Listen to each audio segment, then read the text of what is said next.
if we want to live well, both externally and internally, how well we live here simply depends on how well we manage our surroundings and how well we manage ourselves. Fundamentally, life is management. If you don't know how to maintain your body, your mind, your emotion, your situations, your life in general, your home, your communities, nations and the world, the quality of our life is just how well we manage things with ourselves. But generally, we are thinking of management, we are applying ourselves to management only in terms of business management or industry management, or generally we are talking management only with economic situations, not life as a whole. In many ways, it's unfortunate that today the most predominant factor that rules the planet has become economics. The other aspects of life have been totally pushed to the corner. When economics rules, when economics is the only thing that we are thinking about, we will tend to become very gross and unhappy in so many ways. What I see is, we are conducting various levels of programs to very top-level executives in some big corporations in the world, major corporations in the world. What I see is people who have failed in their lives, they're suffering their failure. People who have succeeded in their life, they're suffering their success. If you suffer your failure, it's okay, because failure comes easy. If you suffer your success, that is tragedy, because success doesn't come easy. So, something that you worked for, something that you always longed for, something that you wanted to create in your life, when it happens, if you start suffering that, that's the real tragedy of life. But a large number of successful people on the planet are suffering their success. When I say suffering their success, if you look at people, look at yourself and see, you're still young people, most of you. When you're 5 years of age, how happy you were, and today, how happy you are. If we make a chart out of it, a graph out of it, is it moving upward or downward?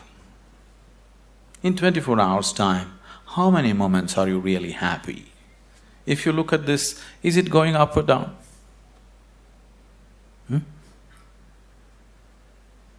Is it going up or down? Down. So that means you're a bad manager. Because after all, everything that you did in your life is in pursuit of happiness, isn't it? All that you're doing in your life, you're doing it because you believe that is your happiness. You educate yourself, you pursue careers, you build families, you run after your ambitions. So many things you do because somewhere you believe fulfilling those things will bring you happiness. After doing all that, if happiness is not multiplying, it is going down, that means you are a bad manager of yourself. Anybody who does not know how to manage his own body, his own mind, his own emotion and his energies, if he is managing outside situations, he is only managing them by accident, not by intent, the way he wants it. Because if you do not know how to manage your mind, how to manage your energies, how to manage your interiority, managing the outside is bound to be accidental. When you manage situations by accident, you exist as an accident. When you exist as an accident, you are a potential calamity.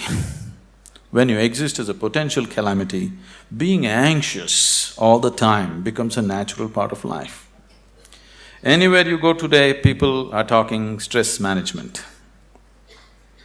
Especially a few years ago when I first went to United States, wherever I go, people were talking stress management. I could not understand why anybody wants to manage his stress. I can understand you want to manage your business, your finance, your family, your property, whatever, but why would you want to manage stress? It took me a while to understand these people have come to the conclusion that there is no other way to live. Somehow people have come to the conclusion that if you do things in the world, you're bound to be stressful. One is not stressful because of what they're doing. One is stressful because he's a bad manager of himself.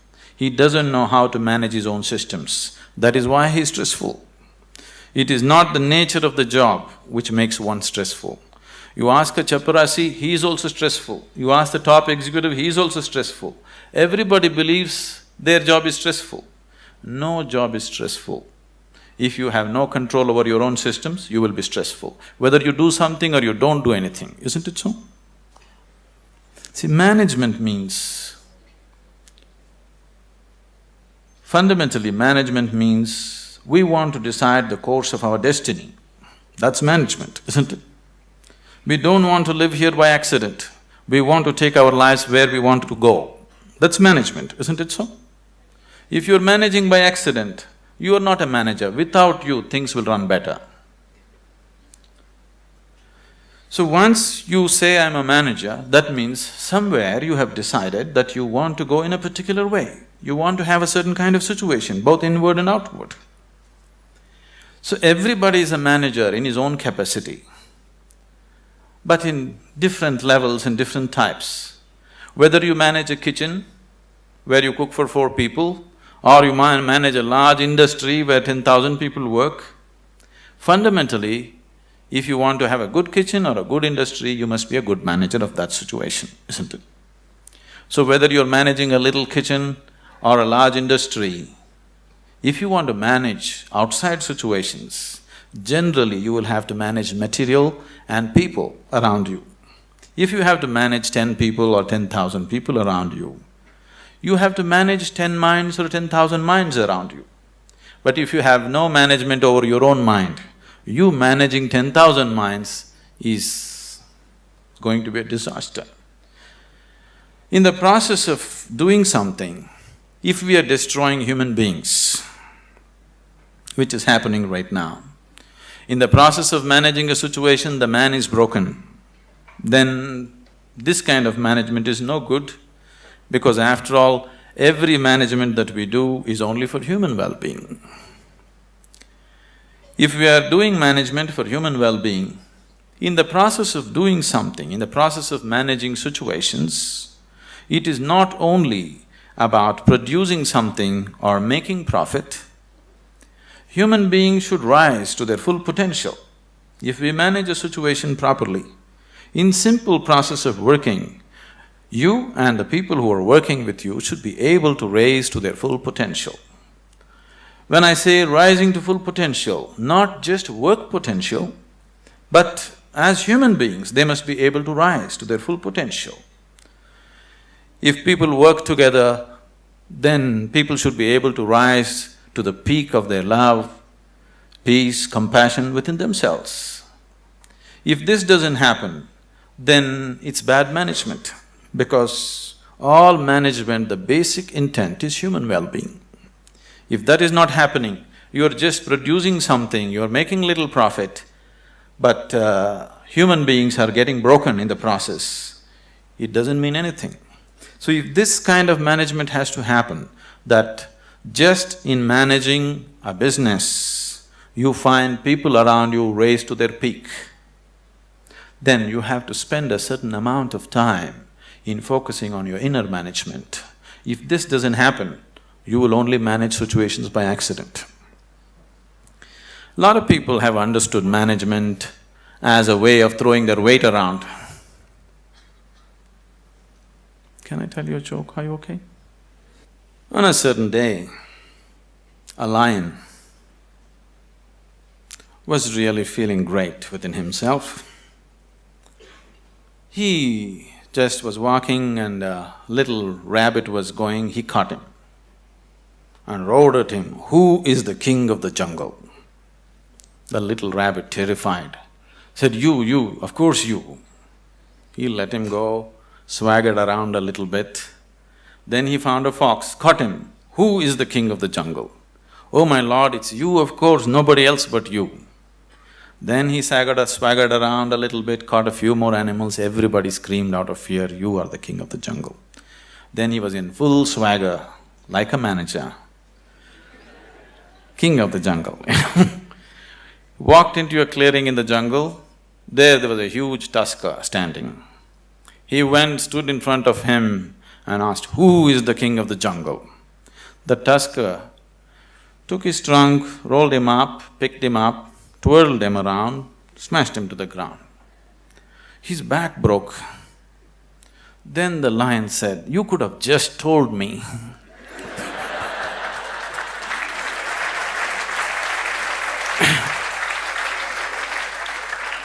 But the tusker said, "You see, I had to make my point." So, lot of people generally are thinking management means just throwing their weight around. Throwing your weight around is not management, any fool can do that. If you manage a situation, not just things happening there, people should feel elevated just being in that space, otherwise it is not management. Above all, if you go to your place and you manage a situation, you must feel wonderful being there. If that doesn't happen, you are not a good manager. So if this has to happen, you need an inner dimension. When I say inner dimension, what is inner dimension? When I say inner, I'm not just talking about the body or the mind, because both this body and mind you gathered from outside in certain ways, isn't it? For example, this physical body, when you were a child, this body was only this much. Now it's become this much. How did this happen? How did this happen? That's a question. How did this happen? You grew up, how did it happen, I'm asking?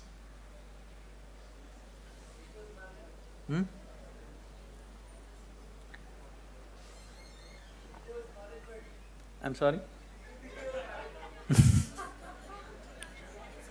How did it happen? How did all this body happen? Food that you ate, isn't it? What you call as my body is actually a heap of food that you gathered. What you call as food is just a piece of earth that you convert it into food and make it into body, isn't it? So this body is just a heap of food that you gathered over a period of time. What you call as my mind is a heap of impressions that you gathered from outside. Now you have a heap of food and a heap of impressions. If this much gathering has to happen, something more than this must exist, isn't it?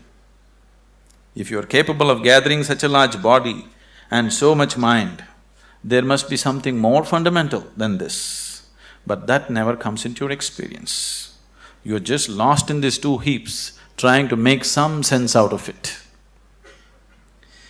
Now, as there is a science, as there is a management science for external well-being, there is a management for science for inner well-being. It is just that most of the time we have not approached it scientifically, we're just believing by doing something somehow everything will be okay. Right now, people are thinking by educating themselves they will live happily ever after, which you will discover after some time it's not so.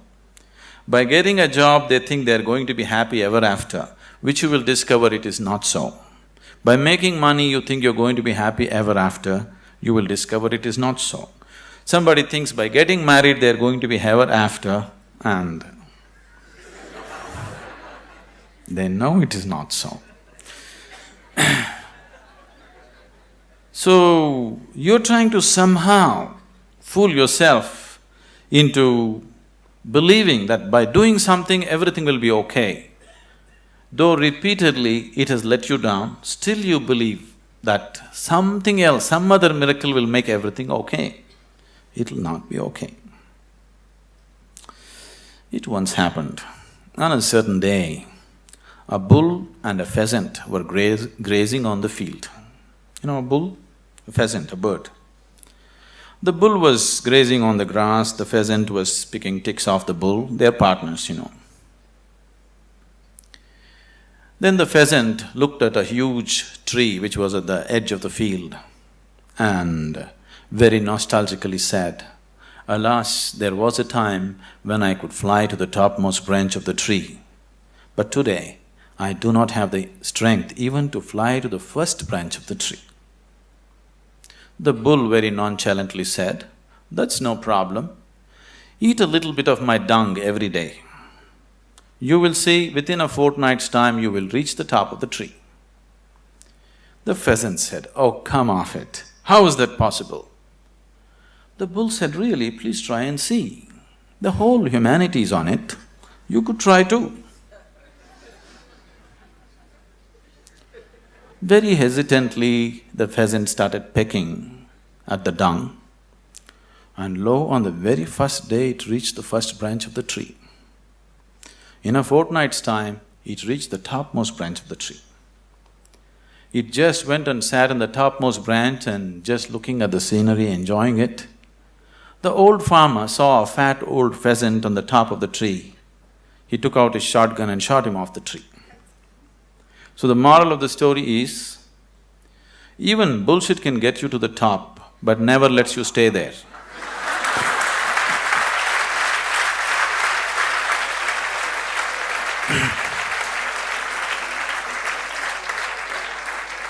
So, if you are seeking a life of fulfillment, if you are seeking a life of joy and peace and well-being within yourself, don't try to bull yourself in some way. You must do the right thing, otherwise it won't work. Now that you are managers or to be managers, probably, definitely, I hope they have taught you that unless you do the right thing, it doesn't work with outside. The same goes with the inside. Unless you do the right thing, it just doesn't work. You may just bull yourself to believe that this will make me all right, that will make me all right. Yes, for a moment, but the next moment you crash. Please see, successful people, unsuccessful people, just look at their lives and see in 24 hours, how many moments are they really joyful? How many? You go on the street and see how many joyful faces do you see on the street? Very, very few, isn't it so? Yes? If you see any, usually they are young faces. Over 30 faces are all long faces. What's happened to them? For most of them, their lives have worked out far better than they ever imagined. If you look at yourself as a generation, never before another generation of people have been this comfortable and this well physically as you are right now, isn't it? Isn't it so? We are the most comfortable generation. No other generation has known these kind of comforts and conveniences. But still, are we any happier than what people were? This is simply because we did not do inner management. We just did external management, no inner management. In the process of creating what we want, the very source of our life, this planet, we're just destroying, isn't it? In pursuit of our happiness, we are just making a bonfire out of this planet, but still we are not satisfied, nor are we any more joyful than what we were 500 years ago as people were, isn't it? So somewhere we have neglected the interiority. So to turn inward, what is needed? One reason why most young people here have never made any effort to turn inward is because today, any thinking person, the moment he can read ABC, speak English and he has extra alphabets next to his name, he develops an allergy towards anything spiritual. This is not your fault. These so-called spiritual people have made such jokers out of themselves. They have presented spirituality in such terrible ways, ridiculous ways, that anybody who has any sense doesn't want to go anywhere near it. See, a spirituality means to know something which is beyond the physical. Right now, if you exist as a physical entity, as a body, as a mind, because both these things are accumulations from outside, whatever happens outside will happen inside. If what happens outside begins to happen within you all the time, then you being peaceful and happy is always accidental, because it doesn't matter who you are, how powerful you are, how great a manager you are, external situations will never be 100% in your control. That's the nature of the life. Even if you're just two people in the family, still you don't have absolute control over the situation, isn't it so? As the scope and play of your life increases, you have less and less control over the situations in which you live. That's the reality of life. So if whatever is happening outside is happening within you, you being peaceful and happy in your life is a faraway thing, it's never going to happen. Only when a person begins to experience a dimension beyond the physical within himself, then he can play with the physical world whichever way he wants. He can do the best that he can do with the outside world, but the interiority is undisturbed, always the way you want it. The outside world will not happen the way we want it 100%. At least the inner world should happen the way we want it, isn't it so? Isn't it so? The outside will never happen 100% the way we want it. That's the reality of life. But at least this one should happen the way we want it. If this is also not happening the way you want it, if your body, if your mind, if your emotions, if your energies are not functioning the way you want it, then this is the worst kind of slavery, because somebody else decides what should happen within you. If somebody else decides what should happen around you, that itself you call it slavery, isn't it so? Yes? Are we in talking terms or no? Okay, that's fine. If somebody decides what should happen around you, that itself you call as slavery. But if someone decides what should happen within you, is it not a more horrible way of being a slave? But please see, the whole world is in it. The only consolation is everybody is like this. Now that you're learning management as a science, I would like you to understand there is a whole science of inner management. If you don't learn that, you may manage businesses, you may manage industry, but still you will not live a life of fulfillment and well-being. If you want to live a life of fulfillment and well-being and offer the same to people around you, it's extremely important you know what it means to manage your interiority.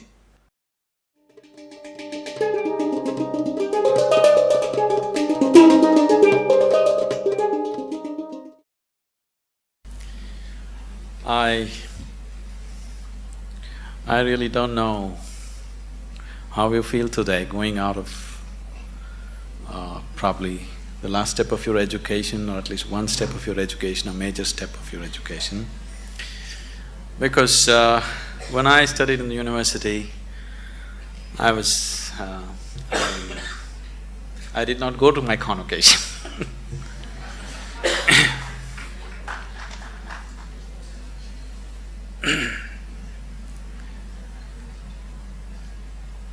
Somewhere, right from my childhood. Are you okay for a story? Right from my childhood,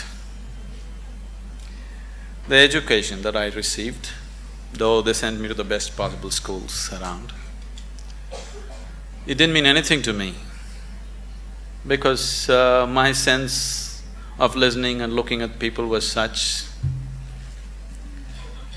When the teachers were talking whatever, chemistry, biology or mathematics,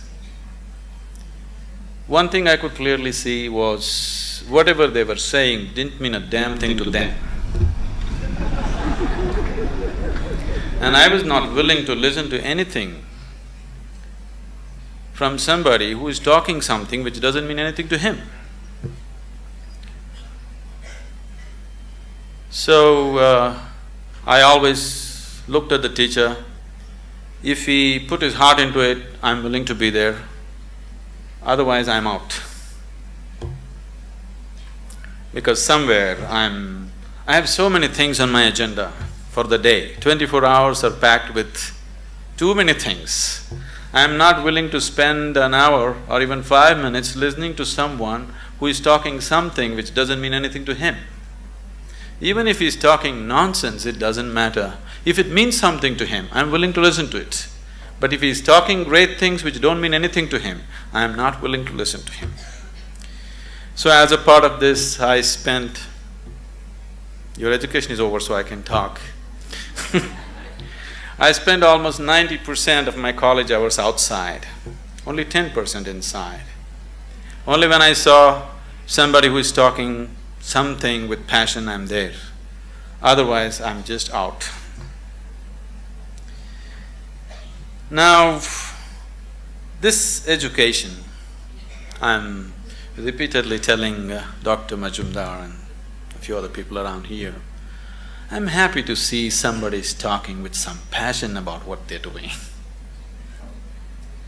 Somebody, it doesn't matter what they're doing is right, wrong, okay, perfect or not. But someone has put his heart into it, it's okay, because human lives becomes beautiful not because we do the right things. Human lives become beautiful because we put our heart into what we're doing. It doesn't matter what we're doing, whether we are sweeping the floor or managing the country or what we are doing, if we are putting our heart into what we are doing, it's beautiful to be doing that activity. So I think it's a fortune that I've just seen a few people, I hope everybody here is putting their hearts into what they're doing and living in an atmosphere where people are passionate about what they're doing itself is highly enriching. Now that you're stepping into the world, not that you don't know, but anyway, now you're stepping into the world in a different dimension than the way you have been till now. Once you step into the world, there's going to be a lot of filth.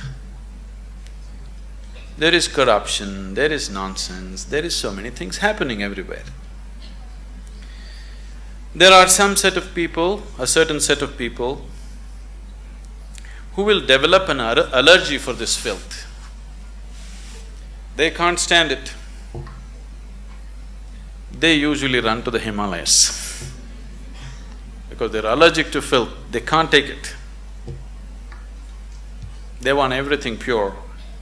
But such a thing will not happen because the filth of the world has one way or the other has entered our minds. Whether we empower that filth or not is all the option that we have. But we cannot avoid filth, it is there. All the nonsense that can happen in the world, you know in your head, isn't it?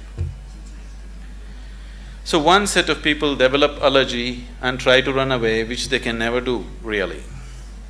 Another set of people, a large segment of people, unfortunately, have come to their own kind of philosophies. Anyway, world is full of filth, let me also become filth. So they have joined that, they have merged into the filth. What we call as filth can also be great manure, Indian spirituality has always used lotus as a symbolism. A lotus flower has always been the main symbolism for Indian spirituality. Why a lotus flower is? A lotus flower grows best where the filth is thick. This filth which is stinking, which you can't bear, has transformed itself into a fragrant, beautiful flower. This option also is with us every moment of our life. If the atmospheres that we live in make us… we cannot call ourselves managers. If we make the atmospheres that we live in, only then we can call ourselves managers. Being a manager means that we are going to create whatever we see as the most beautiful thing to happen right now. Allowing situations to create you is not management at all. Creating the situations that we want is management. As many of them have said many things, this process of education, there is a certain acceleration now that education is over, you're stepping into a new dimension of life, the excitement, and it's always beautiful to step into something new that you believe is going to be wonderful. But what we have seen with life with most people is, now let's say somebody got a job, the first day when they went and sat behind this table was the most fantastic place in the world.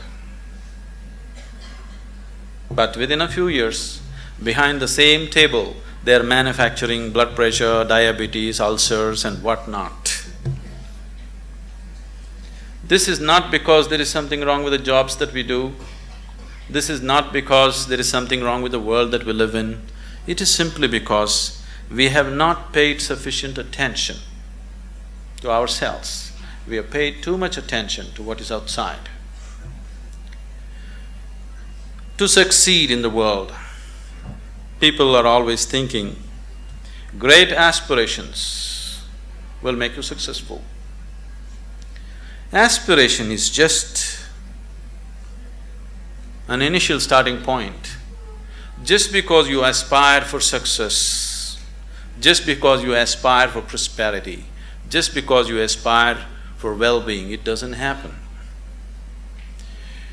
Success, prosperity, well-being happens because you have made yourself capable of creating those things. Everybody aspires. Who is not aspiring for success in the world? Everybody is aspiring. Even a beggar on the street is trying to be a successful beggar, isn't it so? Every human being is aspiring for it, but only those who have made themselves capable will succeed.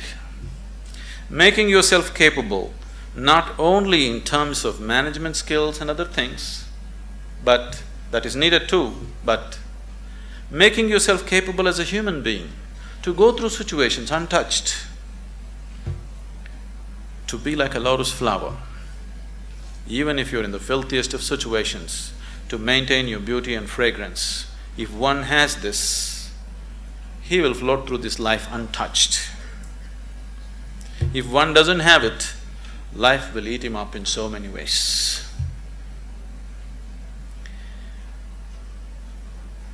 It's my wish and my blessing that this new set of managers will manage this world, this country, this community, and the business and commerce, which is part of our existence today in the world, in a much better way than the previous generations of people have done, because externally we are better equipped than ever before. If we make a little effort, it's a fortune that an institution has made an effort to equip you internally to whatever extent it was possible for them. If you equip yourself for internal management also, I'm sure that this group of people and many more who will pass out of this institution should definitely manage this world, this nation and the communities much, much better than the way it's been done till now. When it comes to management, there's no such thing as perfect management. It is just that if people give themselves absolutely to what they're doing, things will happen. Right now, the Isha Foundation, Dr. Karthikeyan, after seeing what's happening there, that's how he's been into this. It is run by all young people, the whole foundation. We have hundreds of centers in India and outside the country. Everything is managed by very young people. People who have been with us for 14, 15 years, they are just in their early 30s now. Very, very young people. No senior people, no experienced people, just young people, raw hands. I took this as a challenge to make it happen through them, not using any kind of experience. I'm not against experience, I'm not against that, but I wanted to make a statement that incredible things can be done, not because we know how to do it. Incredible things can be done simply because we are committed that we want it to happen, that's all. Today, this has grown into a voluntary organization with over 200,000 active volunteers around the world. And we have taken enormous projects of social significance. All these things are handled by volunteers. They're not paid for it, they spend from their own pockets and do things.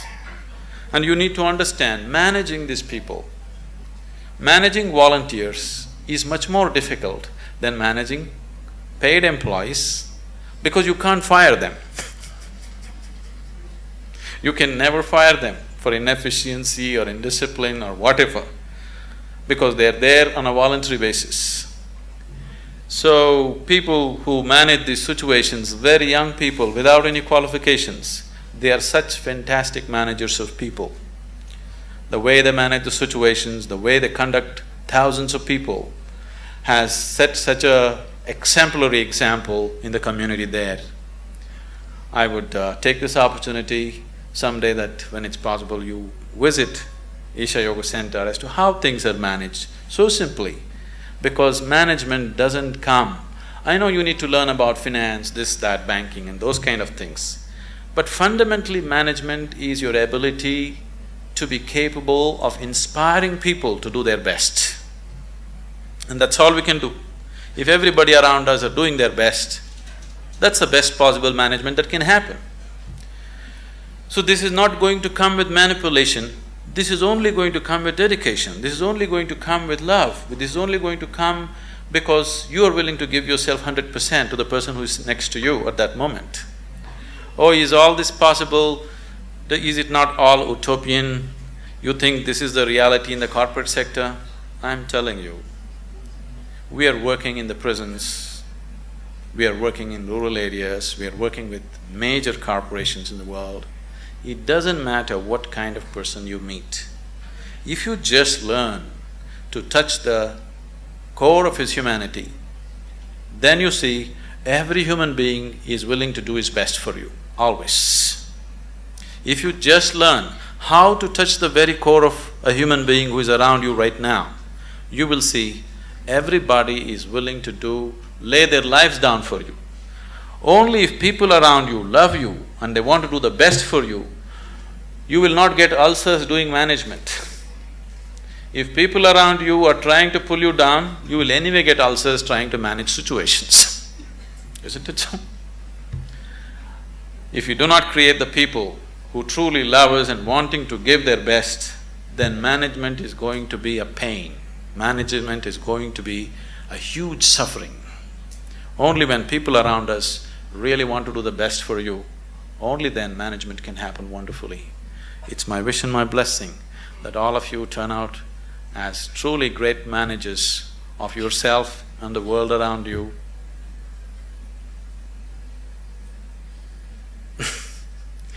Our lives become beautiful not because of what we do. Our lives becomes beautiful simply because we have included everybody around us as a part of our dream of well-being. I hope all of you become truly successful and well. In whatever way, with inner technologies, if you need any help, we are always available to you. It's been a joy to be here in this institution.